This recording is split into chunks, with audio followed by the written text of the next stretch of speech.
दिनै UPPL हान्जानि थाखाय जोबोद मोजां खौरां गोलाव सम बर' हारिखौ दैदेनबोनाय बर'नि मोनसे माहारि आफादाव गोलाव सम दैदेनगिरि बिबान रुजुहोनाय दिपेन बर' बिथाङा UPPL दोलोआव जयेन जादों।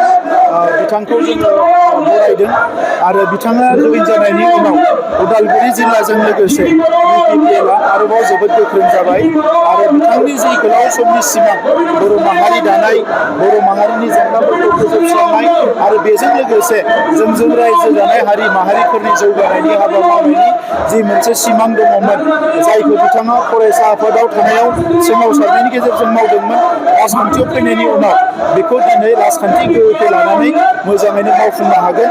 दा बेनिखायनो बिथांनि फैबाय थानाय राजखान्थि जिउआव आंनिफ्राय गोसो गोरबोनिफ्राय हामलायनाय बावदों। बिथांखौ जों बरायदों आरो UPPL आव फैबाय थानाय समाव जिखिनि दैदेनगिरि दङ बिथाङा आरो सासेबाव गोख्रों दैदेनगिरि महरै दिनै जोंनियाव जयेन जाफैनायनि उनाव UPPL जोङो मोनफ्रोमबो खामानिखौ जोङो आरोबाव गोख्रोङै मावलांनो हागोन बेखौ आं फोथायदों।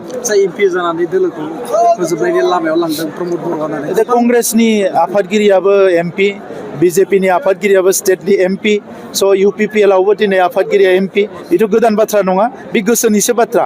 नोङो दिल्लीयाव था जेराव था जुदि गोसो दङब्ला हारिखौ सिबिनो हायो आरो गोसो गैयाब्ला सानसेमानि जुदि जौ लोंनानै बेदर जाना उन्दुबाय थाबाय थायोब्ला हारिया जौगानाय नङा।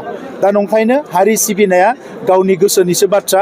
आंहा जिहेतु थांनाय 30 बोसोरनि बारा हारियाव खामानि मावनायनि मोनसे अभिगता आं सरकारखौबो 5 बोसोर सालायबाय आरो दिनै जिहेतु जोंनि हारिया गोबां जेंना दङ जोंहा 2 MP दङ आरो 3 MP जानाया जोंनि थाखाय हारिनि थाखाय जारिमिनारि मोनसे घटना बेयो मोनसे जाथाय जे दिनैसिम उदांस्रि भारतआव बर'फ्रा 3 MP मोनाखैमोन दिनै जों 3 MP मोनबाय आरो 3 MPया थांनाय बोसोर जिखिनि बाथ्रा एबा जिखिनि जोंहा मा होनो जेंनाफ्रा सुस्रांजायाखैमोन बेखौ जोङो लकसभा आरो राज्य सभायाव जयैनो गोख्रों मोनसे रल लानानै बिफाव लानानै बेखौ जाफुंसार महर होनायनि थाखाय जों खामानि मावगोन आरो हारिनि जेंनाफोरखौ सुस्रांनायनि थाखाय जों अरायबो नेशनेल प्लेटफर्मखौ जोङो इउज खालामनो थाखाय एबा इनफ्लुयेन्स खालामनो थाखाय जों नाजागोन। बिजाथिखौ माला फोजोबगोन? सानसे साननि गेजेरावनो जोङो बिजाथिखौ फोजोबगोन। नैबे जिथु बयजोंबो सावरायजानाय उदालगुरि बेयाव माबायदि बिजाथिखौ होगोन? जिथु उदालगुरियाव दिनै दिपेन बर' बिथाङा जयेन जानायनि उनाव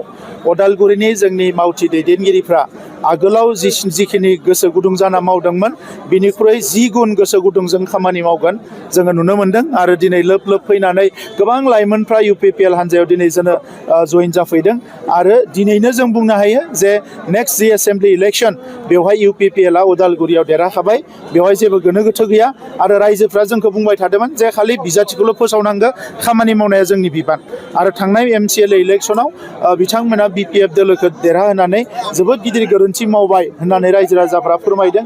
गुबुन हारिनि रायजो राजाफ्रा जोंनि हारिनि रायजो राजाफ्राबो दा नंखायनो सानसे साननैनि गेजेराव बिजाथिखौ फोसावनाय लोगो लोगोनो उदालगुरि जिल्ला आरो उदालगुरिनि मोनब्रै समस्थिनि थासारिया आलादा जागोन आरो बेवहाय मोनब्रैनि गेजेराव मोनथामखौथ' सियर हमनो हायो जे UPPL नि बिजाथियानो देरहागोन।